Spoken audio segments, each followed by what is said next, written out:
So here is a demonstration of what we have so far for our autonomous code.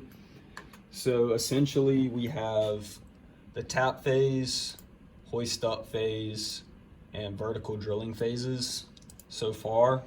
So essentially how this works, we have we're using a state machine inside of a larger flat sequence to move through the different states of our drilling process.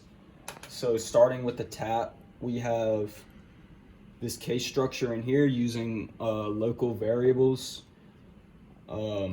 This command here is sent down here because this will always be false. This portion down here is for safety measurements or for safety reasons. So anytime we press the stop button here, an automatic kill command is sent to the motors, and that can be pressed at any point during the drilling process. So essentially after wait on bit here is we just have 8 for just testing purposes. It could be whatever. As soon as this is true, or as soon as it's false, sorry, a stop command is sent here and we are sent to the next sequence, which is hoist up. We go to hoist up here, all the same processes here. So we'll hoist up for a certain time until we're sent to the vertical drilling phase. Again, we have the safety precaution here. To vertical drilling, here's where we have both the hoisting motor and top drive motor implemented. So these commands here are sent to the hoisting motor to hoist down, and then we'll ramp up the top drive here, and we'll be measuring measured depth here from our TVD sensor. And again here, both safety precaution buttons are added into this sequence as well. And to where we'll move on to orient and then build and then tangential sections. Okay, show like the hoisting and the top drive, just like what we have for the motor commands specifically in the setup. Yeah, so before, this is outside of the state machine. So essentially we call it like a setup.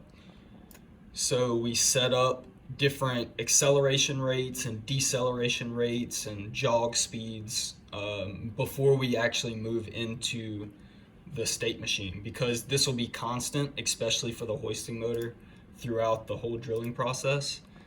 And then we have for the top drive, we have less. We just have a deceleration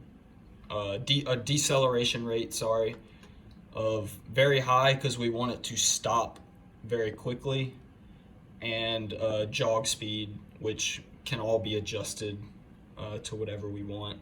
And all that's, again, it's set before we enter into the state machine, which we found was just the best way to do it in our code.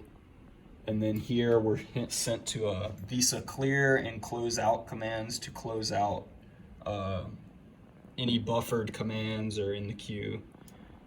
And yeah, I mean, that's pretty much it. We can run a demonstration now to show how it works.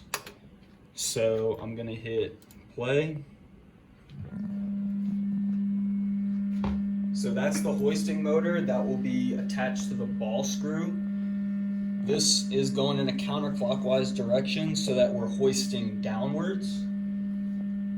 Then as soon as weight on bit is essentially what we want it to be, it'll stop, and then it'll start hoisting clockwise to hoist up for a certain amount of time. As soon as that time is up, another signal is sent to then hoist down again. And as you can see, the top drive motor also ramped up.